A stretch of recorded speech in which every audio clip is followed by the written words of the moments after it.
Hi hello ಎಲ್ಲರೂ ಹೇಗಿದ್ದೀರಾ? ಬನ್ನಿ ಇವತ್ತಿನ ವಿಡಿಯೋದಲ್ಲಿ ತುಂಬ ಸಿಂಪಲ್ ಆಗಿರುವಂಥ ಈ ಮೂಂಗ್ ದಾಲ್ ರೆಸಿಪಿನ ನಾನು ಮಾಡ್ತಾ ಇದ್ದೀನಿ. ಹಾಗೆಯೇ ನಮ್ಮ ಮನೆಯಲ್ಲಿ ಯಾವ ಥರ ಮಾಡ್ತೀನಿ ಅಂತ ನಿಮಗೆ ತೋರಿಸ್ಕೊಡ್ತೀನಿ. ವಿಡಿಯೋನ ಪೂರ್ತಿ ನೋಡಿ. ಫಸ್ಟು ನಾನು ಇಲ್ಲಿ 1 ಕಪ್ ಆಗುವಷ್ಟು ಹೆಸರು ಬೇಳೆನ ತಗೊಳ್ತಾ ಇದ್ದೀನಿ. ಹಾಗೆಯೇ ಎಲ್ಲರಿಗಂತೂ ಮೂಂಗ್ ದಾಲ್ ಅಂದರೆ ಹೆಸರು ಬೇಳೆ ಎಲ್ಲ ಮಾಡೋಕ್ಕೆ ಗೊತ್ತಿರುತ್ತೆ. ಗೊತ್ತಿಲ್ಲದವರು ಸಹ ವಿಡಿಯೋಗಳನ್ನು ನೋಡ್ತಾ ಇರ್ತಾರಲ್ವ, ಹಾಗಾಗಿ ನಾನು ಈ ರೆಸಿಪಿನ ನಿಮಗೆ ಶೇರ್ ಮಾಡ್ತಾ ಇದ್ದೀನಿ. ಹಾಗೆಯೇ 1 ಕಪ್ಪು ಬೇಳೆ ತಗೊಂಡು ಇದನ್ನು ಕ್ಲೀನಾಗಿ ತೊಳ್ಕೊಳ್ತಾ ಇದ್ದೀನಿ. ಬೇಳೆನ 1-2-3 ಸರಿ ಕ್ಲೀನಾಗಿ ತೊಳ್ಕೊಂಡ್ಬಿಡ್ತೀನಿ. ಹಾಗೆಯೇ ನಿಮಗೂ ಗೊತ್ತಿರೋ ಪ್ರಕಾರ ಹೆಸರುಬೇಳೆ ಆರೋಗ್ಯಕ್ಕೆ ತುಂಬಾ ಒಳ್ಳೆಯದಲ್ವ, ಹಾಗಾಗಿ ವಾರದಲ್ಲಿ ಒಮ್ಮೆ ಈ ಹೆಸರುಬೇಳೆನ ಬಳಸ್ಕೊಂಡ್ರೆ ತುಂಬಾ ಚೆನ್ನಾಗಿರುತ್ತೆ.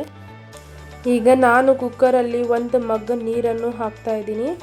ಹಾಗೆಯೇ ಫಸ್ಟು ಗ್ಯಾಸ್ ಸ್ಟವ್ ಆನ್ ಮಾಡ್ಕೊಳ್ಳೋಣ. ಈಗ ಬೇಳೆನ ಬೇಯಿಸ್ಕೊಳ್ಳೋಕ್ಕೆ ಅಂತ ಇಟ್ಕೊಳ್ತಾ ಇದ್ದೀನಿ.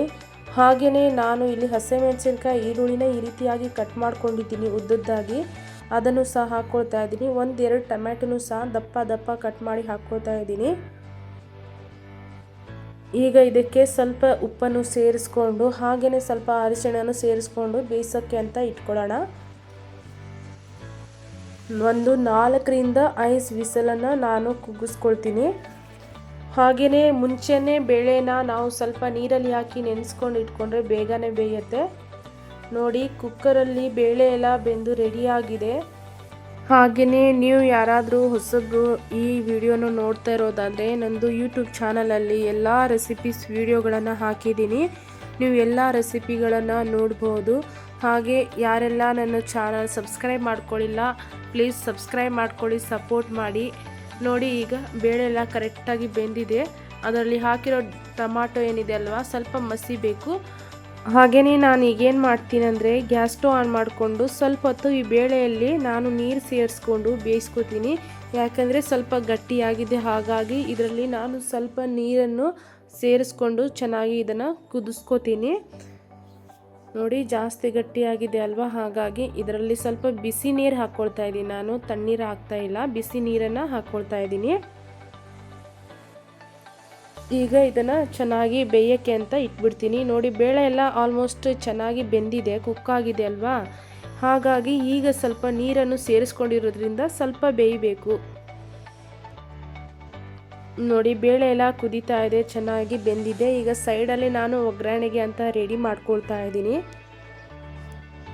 ಒಂದು ಚಿಕ್ಕದು ಕಡಾಯಿ ತಗೊಂಡಿದ್ದೀನಿ, ಅದರಲ್ಲೇ ನಾನು ಒಗ್ಗರಣೆ ಮಾಡ್ತಾ ಇರೋದು.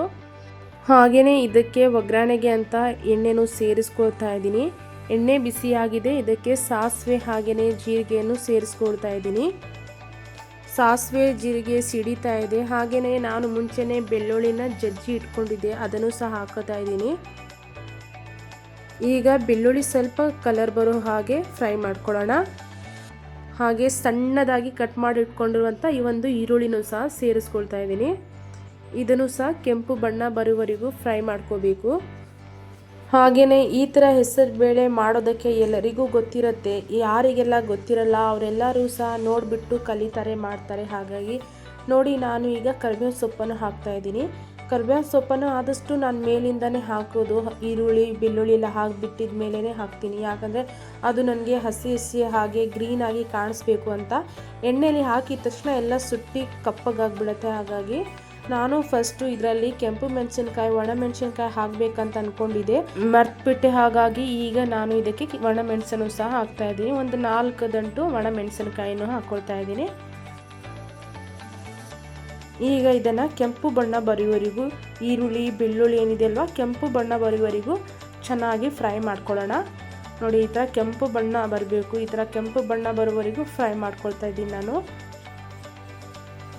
ಹಾಗೆ ನಾನು ಇದಕ್ಕೆ ಸ್ವಲ್ಪ ಧನಿಯಾ ಪುಡಿ ಹಾಗೆ ಖಾರದ ಪುಡಿ ಸೇರಿಸ್ಕೊಳ್ತಾ ಇದ್ದೀನಿ. ಹಾಗೆಯೇ ಇದರಲ್ಲಿ ಖಾರದ ಪುಡಿ ಧನಿಯಾ ಪುಡಿ ಎರಡೂ ಮಿಕ್ಸ್ ಇದೆ, ಹಾಗಾಗಿ ನಾನು ಒಟ್ಟಿಗೆ ಹಾಕ್ತಾ ಇದ್ದೀನಿ. 1.5 ಚಮಚ ಆದಷ್ಟು ನಾನು ಧನಿಯಾ ಪುಡಿ ಖಾರದ ಪುಡಿ ಸೇರಿಸ್ಕೊಂಡು ಇದನ್ನು ಮಿಕ್ಸ್ ಮಾಡ್ಕೊಂಡಿದ್ದೀನಿ. ಈಗ ಒಗ್ಗರಣೆಗೆ ಅಂತೂ ರೆಡಿ ಆಯಿತು. ಈಗ ಇದನ್ನು ಬೇಯಿಸಿಟ್ಕೊಂಡಿರುವಂಥ ಬೇಳೆಯಲ್ಲಿ ಹಾಕ್ತಾ ಇದ್ದೀನಿ. ಈ ಥರ ಬೇಳೆನ ಮಾಡೋದ್ರಿಂದ ತುಂಬಾ ಟೇಸ್ಟು ರುಚಿಯಾಗಿರುತ್ತೆ. ಈ ಥರ ಸ್ವಲ್ಪ ಗಟ್ಟಿಯಾಗಿ, ಜಾಸ್ತಿ ತೆಳ್ಳೂ ಮಾಡಬಾರ್ದು, ಜಾಸ್ತಿ ಗಟ್ಟಿನೂ ಮಾಡಬಾರ್ದು. ಈ ಥರ ಮಾಡೋದ್ರಿಂದ ಚಪಾತಿ ಜೊತೆ ಆಗಲಿ, ರೊಟ್ಟಿ ಜೊತೆ ಆಗಲಿ, ಹಾಗೆಯೇ ರೈಸ್ ಜೊತೆ ಎಲ್ಲ ಸೂಪರ್ ಆಗಿರುತ್ತೆ ತಿನ್ನೋಕ್ಕೆ. ಹಾಗೆಯೇ ನಿಮಗೆ ಯಾವುದಾದ್ರೂ ರೆಸಿಪಿಗಳು ಬೇಕಂದರೆ ನನಗೆ ಕಾಮೆಂಟ್ಸ್ ಮಾಡಿಬಿಟ್ಟು ತಿಳಿಸಿ. ನಾನು ಆ ರೆಸಿಪಿಗಳನ್ನು ಮಾಡಿ ನಿಮಗೆ ಶೇರ್ ಮಾಡ್ತೀನಿ. ಹಾಗೆ ನೋಡ್ತಾ ಇದ್ರಲ್ವಾ ಹೆಸರು ಕಾಳು ಬೇಳೆನ ಎಷ್ಟು ಚೆನ್ನಾಗಿ ಮಾಡಿದ್ದೀನಿ ಅಂತ. ನಿಮಗೆ ಈ ವಿಡಿಯೋ ಏನಾದರೂ ಇಷ್ಟ ಆಗಿದ್ರೆ ಲೈಕ್ ಮಾಡಿಬಿಟ್ಟು ಕಮೆಂಟ್ಸ್ ಮಾಡಿರಿ. ಹಾಗೆಯೇ ನನ್ನ ಚಾನಲನ್ನು ಸಬ್ಸ್ಕ್ರೈಬ್ ಮಾಡ್ಕೊಳ್ಳಿ, ಓಕೆನಾ.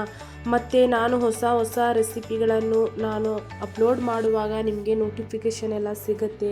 ಹಾಗೆಯೇ ಈಗ ಬೇಳೆಂದ್ರು ರೆಡಿ ಆಯಿತು. ಇದಕ್ಕೆ ನಾನು ಉಪ್ಪನ್ನು ಚೆಕ್ ಮಾಡಿಕೊಂಡು ಉಪ್ಪನ್ನು ಮೇಲಿಂದ ಸೇರಿಸ್ಕೊಳ್ತಾ ಇದ್ದೀನಿ. ಹಾಗೆಯೇ ಕಟ್ ಮಾಡಿ ಇಟ್ಕೊಂಡಿರುವಂಥ ಕೊತ್ತಂಬರಿ ಸೊಪ್ಪನ್ನು ಸೇರಿಸ್ಕೊಂಡು ಇದನ್ನು ಮಿಕ್ಸ್ ಮಾಡಿಕೊಂಡ್ರೆ ಸಾಕು, ಆಯಿತು.